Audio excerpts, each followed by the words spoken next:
Nirmala ji, thank you so much for giving us the first exclusive interview after the budget. You've been very kind to us every year, and thank you so much for that. Millions of people are watching you across India through CNBC TV 18, CNN, and our News 18 channels across the country. First of all, congratulations on what is your 9th consecutive budget. No other FM has done it consecutively for so many times. I think it has also been a period which has been marked by a lot of turbulence. You've seen it all. You've seen the pandemic. You have seen some shooting wars and now tariff wars. And through it all, you have steered the economy. I think if you look at the bigger picture, a job very well done indeed. You know, it is one of the fastest growing economies in the world, any consequential economy in the world. You know, you've managed to keep fiscal discipline under check. You've also kept inflation well below 2%. So the big picture really looking good.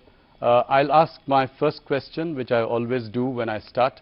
You know, if you look at the reactions of the budget, some people have called it a status quoist budget. People have called it a conservative, cautious budget.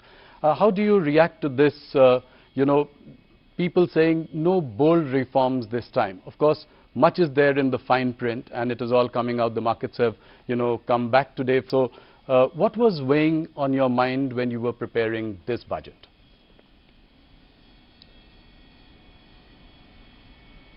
Well, as was observed by you and by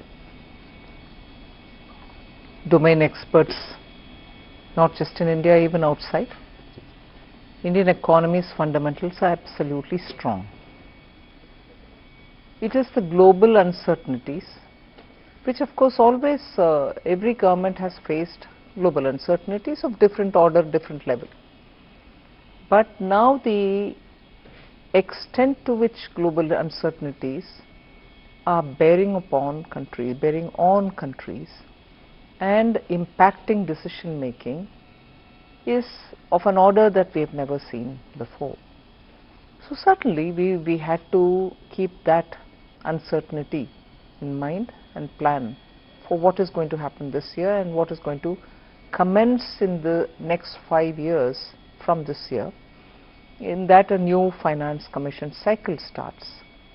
And above all, like the Honorable Prime Minister said, this is going to be the first budget in the second quarter of 21st century, which is up to 2050. Yes. In between, closer to 2050, is 2047, when Vikasit Bharat will have to be achieved. So our direction, our goal are all set. So it was for us to, keeping in mind the global uncertainties, plan for 1 for this year, 2 for the entire finance commission cycle, and 3 leading up to Vikasit Bharat, how do we want to take them? And that is why, slightly differently from every other budget, this time a lot more was said through Part B, right, which actually is unusual because it's not just the tax proposals taking us towards 2047. It also shows how we want the administration to respond, whether it's tax administration largely, or how the fiscal policy and other things are derived from it. And that is why I think this budget, everyone is welcome to have their view, and I respect that. And I try to understand why a certain perspective has come out. Even if it's criticizing it, I try to understand what is the basis from where they've come. But to have had Indian economy grow at the fastest rate from among major large economies, not just 1 year, not just 2 years, now for steady 4 years. It is the stability point that I want to underline. Prime Minister's political stability, because he is in the 3rd term, yes, and also his understanding of how you respond to business has remained the same always. We have to be receptive, we have to enable, we have to remove we have to extend the red carpet but remove the red tape simultaneously, and ease of doing business. These are consistent policies. Tax certainty bring stability for businesses have been the core beliefs. It's almost a code for him. And that is why, remaining in his third term, he has given the message of stability through this budget. Just one last line on this particular observation is stability and also making sure businesses are able to do business in India at a time when global uncertainty is making decisions difficult for even businesses from outside to come into India. So we are clearly projecting India as a place where businesses can be done, and the large Indian consumer market will have to find its own higher levels of achievements, so opportunities for them. So that is, I think, therefore, this message. So vision, searching for vision, or saying this budget has no vision, is, I think, not understanding the perspective with which we are coming. And one last point here, budget and aside from budget, reforms continue.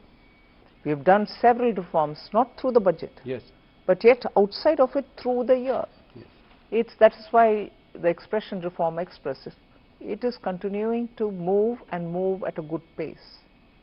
So not just the budget, please look at the performance. No, you have done that with GST rationalization, which was outside the budget, a bold reform there.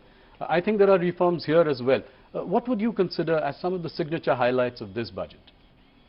The customs overall, some of which have been, several of them have been mentioned in this budget, but there are several which couldn't be mentioned for want of time, and also the fact that there are few more which will carry on further. So the complete overall of customs is a major signature, and of course as a reform that. But looking at the frontier areas, investing in them, promoting R&D. So you're projecting a nominal GDP growth of 10%. What is your outlook for inflation and your estimate for the real GDP in 26-27? I think we've indicated it very clearly in the budget. I'm very sure that inflation will remain within the tolerance band, and therefore inflation doesn't have to worry us much.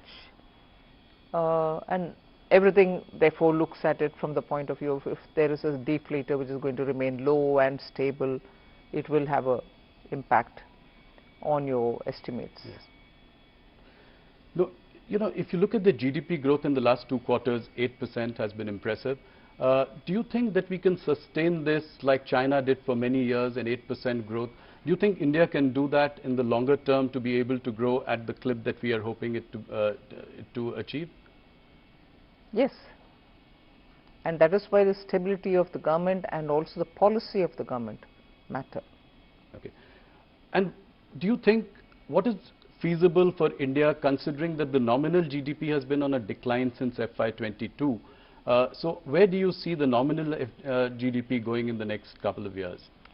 I strongly believe once the fund flows come in, because all of the factors are strong, all of the factors have really been the strength of India. So your macroeconomic is, 2 days ago we had this news report saying foreign exchange reserves have touched and crossed 700 billion. Yes. So you have every indicator doing well. So what is that one thing which can make a difference? That one factor which can make a difference, and this is common knowledge, is if there is more funds flowing into India, that itself will give us a big relief. And for that, those who went out also went out booking profits. Right. So India will have to draw a lot more funds for investments in India. We'll come to fund flows in a little while. An interesting thing that I noticed, World of Statistics says that China contributes 26% of GDP growth in the world, global GDP growth. India contributes 17%. Right? So overall put together we are 43%. US has done a mere 9.9%. Elon Musk had an observation here. He said that the balance of power is shifting. Would you agree with that? And how soon can we close the gap with China? It is truth that China and India together contribute so much. That's a fact. For India to aspire to bridge the gap, yes, we have to work very hard. And there are sectors which will have to be given greater stimulus. Productivity gains will have to arise out of using technology. Our manpower should also get better deployed in the areas in which their skills lie. Yes, we have a lot of work to do, and we will have to do it. So, and that is where my trust and faith is. When the government is stable and when forward-looking policies are encouraged, we can still achieve it. Stability has been your big message this time. You know, tax holiday for data centers has been a bold reform this time. What response do you expect from this? And would it also apply to Indian companies like TCS? See, we are talking about global companies setting up GCCs. Yes. Global companies, if they are Indian in origin, will also have to have their profits and other things understood. Global profits made in India. And most of these global companies who are setting up business in India are already also paying tax. It's not as if they are not being covered by taxation for the earnings that they get from India. So if anyone who fits into this definition, not just this, you've very clearly defined it. So referring to that definition, whoever fits in will get it. So an Indian company like TCS might fit into that. A global company. A global company like TCS would fit in. Before I go forward, I would like to take, what the opposition feels about the budget. So Rahul Gandhi has always been very critical of the economy and what you've been doing. When Donald Trump talked about India as a dead economy, he chimed in immediately. In this budget, he says that the finance minister is blind to the realities facing the government. How do you react to this? He's the leader of the opposition in Lok Sabha. I want to take him seriously. And I want to take his observation seriously to see if things can be done better. But most often I think he shoots from his hip. He doesn't keep good foundational data and then make his observation. I think on the dead economy comment, I'm not referring to anybody else, but being in India, being in the parliament, being the leader of the opposition, hearing all the questions being asked during question hours, replies being given, written, standing up, ministers say, that one comment in his haste, voicing the comment made by somebody else from outside. You are a member of the parliament, you are a leader of the opposition. Are you saying you're living in a dead economy? That itself sort of pulls the carpet from under his feet. You need an opposition leader who speaks with data and with such heft that the government will have to answer you. Now, when you speak sometimes without any kind of basis, I want to respond to him, but what do I respond on? Yeah. You're speaking out of thin air. India deserves a better opposition party. I'm not commenting on individuals. The party should do a lot of homework to make its leaders speak responsibly in the House. The one thing that you did this time, which has become a subject of conversation, the markets also reacted, was increasing STT in the derivative segment. And I've heard the comments by your secretaries who say that it was to curb rampant speculation. Could it have been done differently, by managing margins or contract sizes? And was it a prudent thing to do at a time when the global sentiment is the way it is and the markets are also on a weak footing? How do you react to this? There are many observations that you're making on which opinions can differ. Yes. There are people who within India comment saying India's markets are overpriced. I'm not even getting into that debate. Sure. The Revenue Secretary made it absolutely clear. It is not for revenue considerations that we've done this. Yes. It is not on all STTs. Yes. We are only touching on futures and options. Yes. Cash is not even touched. No. So it is the speculative tendencies, and in fact the Ministry of Finance has received several parents, elders who call us and say, are you going to sit and watch people lose money? And one of the studies showed that 90% of people who've gone into futures and options have lost money. Yes. Of course, the market regulator will also do his or her bit. The institution will do its bit. So we've only tried bringing in a deterrent where speculation is rife. We are not touching the market. Other STTs are not being touched.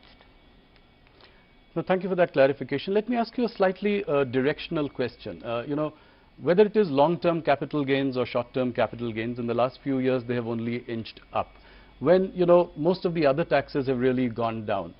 So how do you, you know, I'm asking you from a broader perspective, you know, as the finance minister, how do you see this pan out over the years?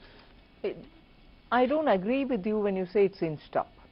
Yes, it has gone up, or it is rationalized so that all asset classes can be treated equally. Right. And that's the logic and reasoning behind that particular rate change. Right.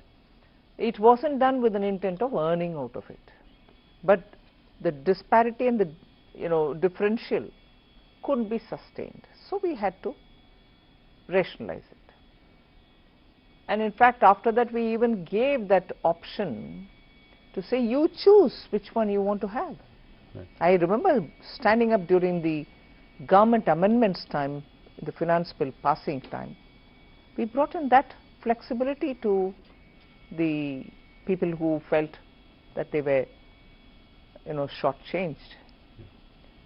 So that was rationalization. That wasn't for kicking up the rates. So you think that the current rates are comfortable and the stable approach towards tax incidence, or keeping tax incidence stable. yes. Let me move to something else, which is that RBI has reduced benchmark repo rates by about 125 basis points since 2025. But the 10-year bond yields has increased, which means high borrowing costs. How do we tackle this? How do we reduce the cost of borrowing? I think we are very conscious that yields are going up. Again, without shifting the blame or the responsibility, it is dependent on so many different factors. Yes, crowding in is one of the things on which the market gets heated up and yields can go up. But it's a fact that given the levels of developmental activities which all of us want to ramp up, both central government and state governments, going to the market is one way of raising your fund. But the yields going up also pushes back, and therefore people who want to look at better timing go back without raising the funds. So there is this concern, and that itself could be a deterrent for many states because they cannot afford it. Yes. So it's a very evolving situation. We'll have to see how it goes. Okay. Finance Minister, your party has always stood for a strong rupee. But you know, if you look at the Indian rupee in the last 1 year, it's been on a losing streak. It's almost lost 10% against the dollar, around 16% against the euro. Are you comfortable with this level of the rupee, and are you happy with the steps that the RBI is taking to maintain it? Let's understand one thing. Our party, yes, was in favor of and is in favor of always a strong rupee, no doubt. But it's also got to be predicated in the context of how the economy is. Economy suffering from high inflation, economy being fragile, and your rupee value also not in a good position, makes it really hard and difficult for everybody. But one thing I can clearly say is economy is fine and fit. Yes. Your macroeconomic fundamentals are strong. And that's not to say, look, therefore are you being indifferent to rupee dollar exchange rate? I'm not indifferent. But I'll also look at it from the realistic challenges that we have. to understand where rupee is finding itself now. Reserve Bank is closely monitoring. So you are saying that you are comfortable with this situation at the moment? I'm leaving it there. Situation. I don't think I will say I'm comfortable, not comfortable. I'll leave it there. Okay. India's holding of US Treasury bonds have declined about 25% compared to the peak of 2023. At the same time, Reserve Bank of India has increased its holdings on gold. Do you see this trend continuing? I think many central banks, not just Reserve Bank of India, are pitching to buy more gold, and India seems to be following the trend. Okay.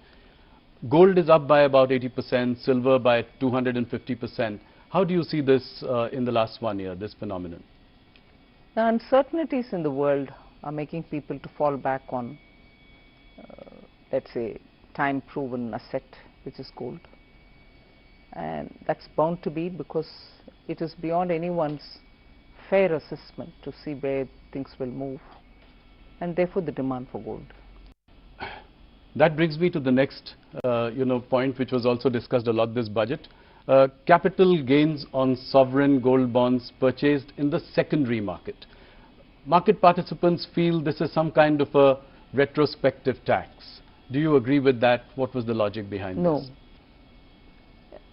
The intent of that sovereign gold bond was, at the time of the issuance, and also making sure that you hold it the full term. Yes. So those are the two boxes to be checked. If you are doing one and not the other, you picked it up not at the time of issuance but from the secondary markets, one of the boxes not getting ticked, and therefore you're taxed. You bought it during issuance, but you're not holding it full term. Right. One box is not checked, so you're being taxed. It's only when you have taken it at issuance and you're holding it full term, Yes, you get that concession. So every other, which there are only 4 situations, right? So the other 3 situations where both the boxes are not getting checked is where you understand. You set up a committee to review the banking sector. What will be the remit of this committee? What are the timelines that you are looking at? Could you give us some details? I've not worked on the TOR yet, but the broad intent was that towards Viksit Bharat, there couldn't be better time for us, especially now when the bank's health is very good.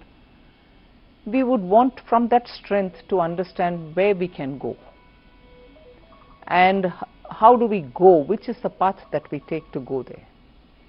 So that is where we want that committee to work.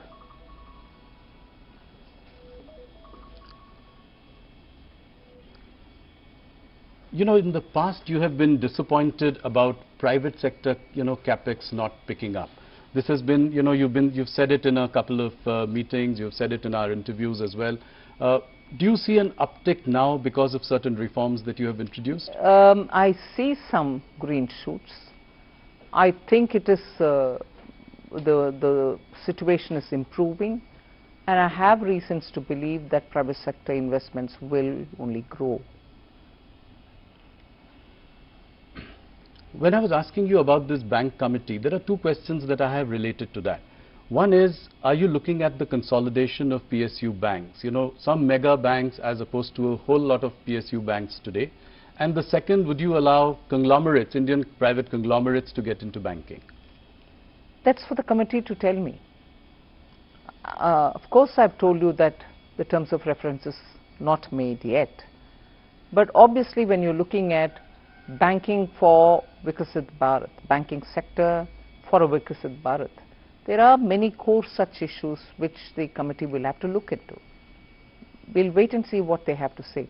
It may not be right for me to give my view and preempt what they're going to say. But about the PSU banks, directionally, are we in that direction? I mean, there are far too many of them, and a consolidation of some kind might lead to bigger entities which may be more viable. Let's wait for the committee to say. There is a need for India to have more banks, better banks, bigger banks, whatever. committee will have to have its mind said. One more interesting question I have, that you'd announced 7 new high-speed rail corridors in your budget. Again, a little more details. What are the time frame that you are looking at? How will you go about it? It's so much left to the rail ministry, but the fact that they've done the ground necessary study and the route plan and everything else, and they were absolutely clear that budgetary announcement will make them, sit up and deliver it. They are definitely going to be delivered at the earliest, because these are dependent on India's technologies, Indian coaches, and so on. So the rail ministry will get into the details of it.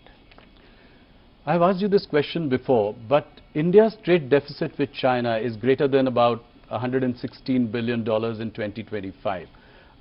Even though the exports have also gone up, how do you tackle this issue? That is where I think we are very clear in Atmanirbhar Bharat. We need to have capacities built in India for those essential goods that we import, and make sure that we are able to make it in India for Indian market. Even as I say this, we have not restricted the imports of some of the critical machines or equipments or some raw materials which are so important for our industries. So capacities will have to grow, but in the meanwhile you still need, for those very same capacities, imported equipments.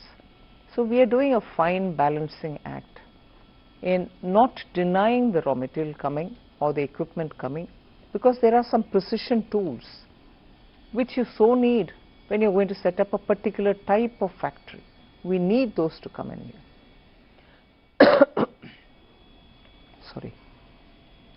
But at the same time, capacities in India will have to be expanded, ramped up sooner, so that our dependencies can come down. But this story is one side of the coin. Right. The other side of the coin is market access in China. I was Commerce Minister, and I know in my time also we've been asking for greater market access for Indian goods. Right, in China. That is moving very slowly. So now that the relationship with China is improving, would you consider relaxing restrictions on investments by China through Press Note 3? That would really take the relationship to the next level. Well, some discussions were happening. I'm not sure where it is reached as yet. Once we arrive at something, I'll be able to expand on it. Sure. Nirmala ji, there are many tax litigations going on in the country. You've done a lot for ease of doing business. Tax uncertainties are there. Only in IT, rupees 25 lakh crore disputed amounts are pending. You'd come out with Vivad Se Vishwas. I don't know how successful that was. How do we solve this problem as well? I think even in this budget I have given both for direct and indirect taxes ways in which we can settle such disputes. Even in the last budget we had made very clear that in some cases where the department, the board does not have to go appealing against a verdict, we should sit back and say, no, we are not appealing. One level of the court has decided, we go in favor of the SSC. So the approach should have to be more to settle and not pursue further. Yes. And that is today's understanding in both the boards. And I'm so happy for it, because now therefore most of our measures are in that route, that we don't go appealing just because we want to earn a few hundred more rupees. Okay. Nirmala ji, disinvestment target is something that is missed almost every year in the last few years. This year also you've taken an ambitious target of 80,000 crore for the coming year.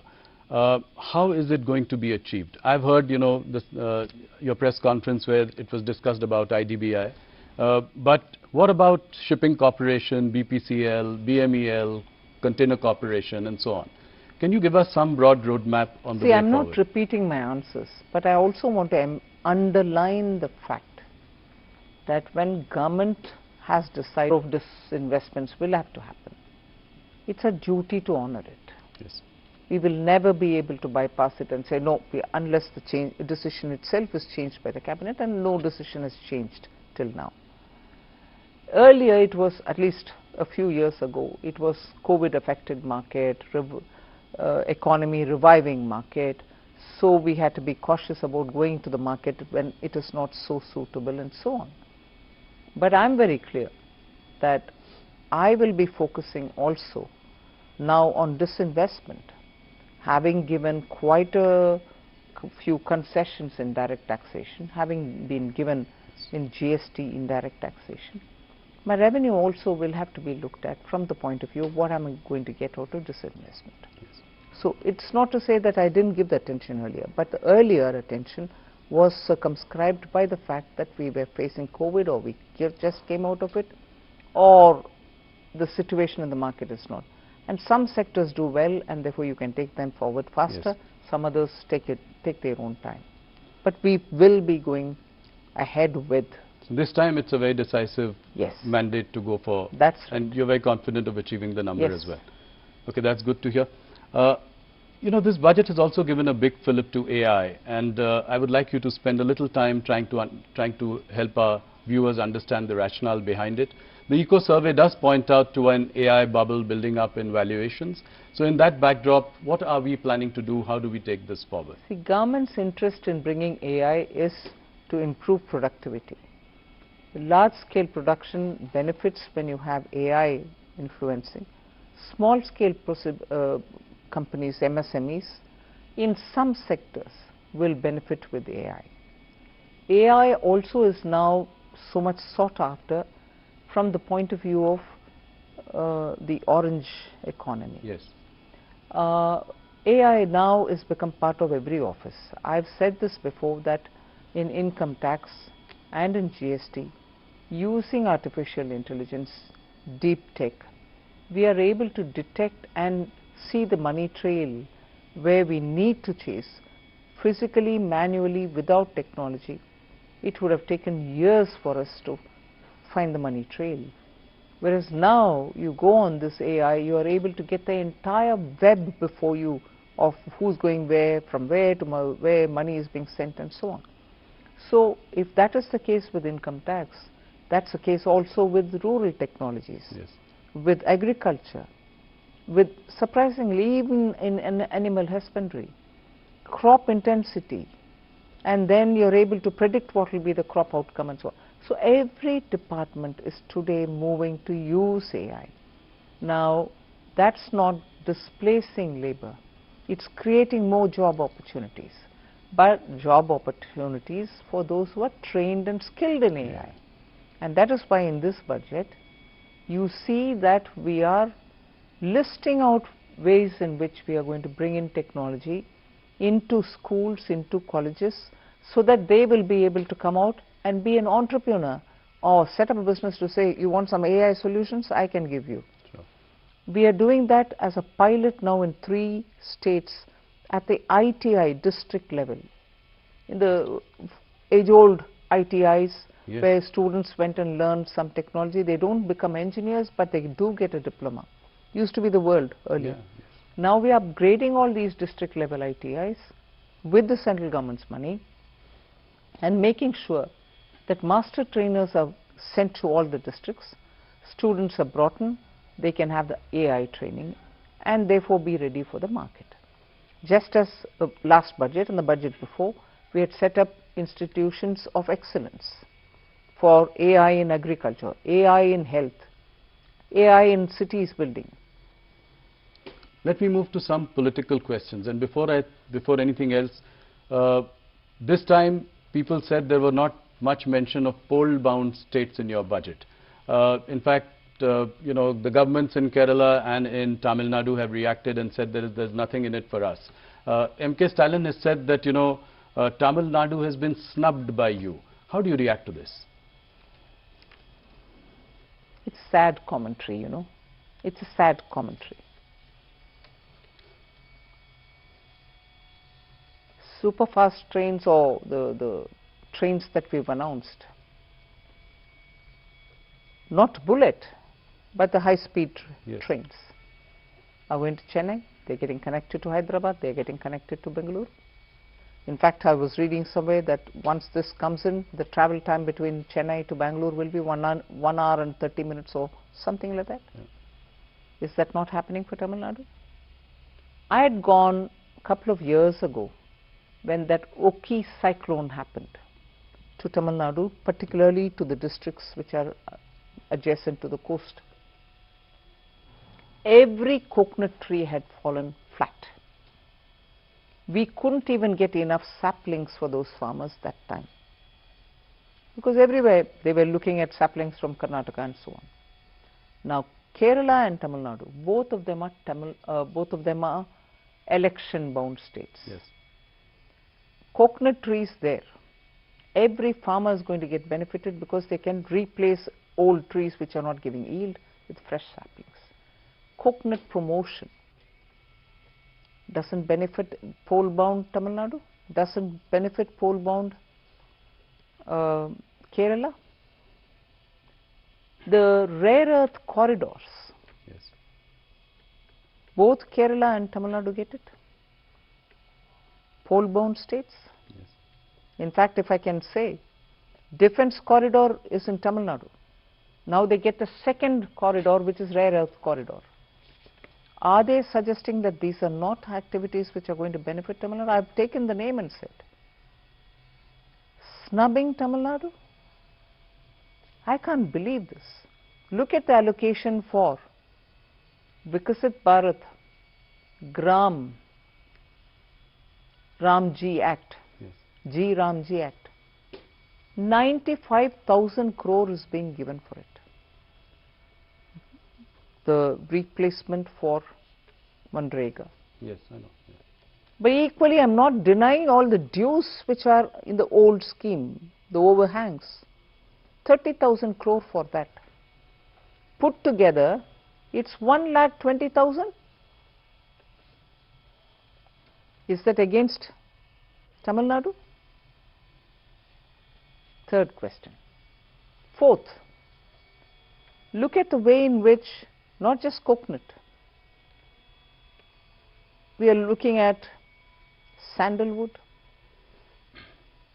The moment there was a time in Tamil Nadu, school children would immediately recall the name of Veerappan, this sandalwood smuggler. Yeah, absolutely. Today the government is not talking about lawlessness or anything. It's saying I want to promote sandalwood growing. Farmers who are cultivating sandalwood, I know of some farmers in Andhra Pradesh, South Andhra Pradesh, who are growing sandalwood, but because it is not given permission, the farmer is not given the permission to cut and sell it, he is encumbered with it. Won't it benefit the farmers there? Of course. So there are ever so many, and semiconductor, Yes. electronics 2.0, 40,000 crores. Where are these industries? They are not in Tamil Nadu. Semiconductor industry, when you stand next to the company and take a photo saying, oh, Tamil Nadu has received this investment, isn't the policy of the government of India helping you to get it? Why mislead people? Be proud that you're getting it. I think Stalin has definitely touched a raw nerve here. But the second question, MK Stalin is framing this entire battle in Tamil Nadu as a Aryan-Dravidian battle. How do you see this? It's not new. Yeah. No, how do you see this, and what do you think are the narratives that are being said for this election? It's a completely separatist mindset which rules the ruling party of Tamil Nadu. They've lived with it. They continue doing it. It is a tendency to make Tamil Nadu appear very different from rest of India and give a picture of we don't care what you do, we are a separate state. That mindset is what they want to feed continuously, Yes. which worries me. People of Tamil Nadu are not like that. The current leadership of Tamil Nadu wants to play on this wedge driving. And that is why for every such comment that they get, there are people who respond, and these people would build on it. It's a sad state. I'm not sure I want to credit anybody, but Tamil Nadu has not seen it this bad as it is seeing it under current dispensation. But why has BJP not really done well in Tamil Nadu? You have a It will vote share take of about... time. It will take time. And how confident are you to... A national party like Congress, Yes. which lost power 60 years ago in Tamil Nadu, is playing fiddle to the current government, and it is always standing up only with the crutches of a party with whose alliance they try to win some MLAs and few MPs. They are not able to come back to power. Whereas Tamil Nadu was never under BJP, we are now trying to serve the people and enter to win some seats, and also now we hope we'll be able to, the alliance will be able to form a government there. How big is the Vijay TVK factor in Tamil Nadu? DMK is saying that, the Bharatiya Janata Party, the government is coercing, harassing Vijay to join the NDA so that they can... Who's saying that? Stalin and, DMK. I mean, they are saying that, they are trying to CBI raids on him, his films not being released. How do you see this? Is he that big a factor in this election? If anybody who's got to be afraid of a factor who's big and who's worrying, is the party which is in ruling. So why should we be upset about, if he's a threat to the ruling DMK? I don't need to be worried about it. But if he's on your side, then it can make a difference. That's a different story. So DMK being worried about Vijay, I can understand it, because DMK Vijay on the one side, either with or without us, the ADMK alliance, the NDA alliance, now very strong, also coming up, are all making DMK, although they are in power, completely insecure. That is why you find all kinds of freebies being announced even now. If you've been in power 5 years and you've governed well, whereas I would allege that they didn't govern well because lawlessness, drugs, like never before in Tamil Nadu. But if you had governed well, and that's what you claim, why would you want to throw all these freebies now?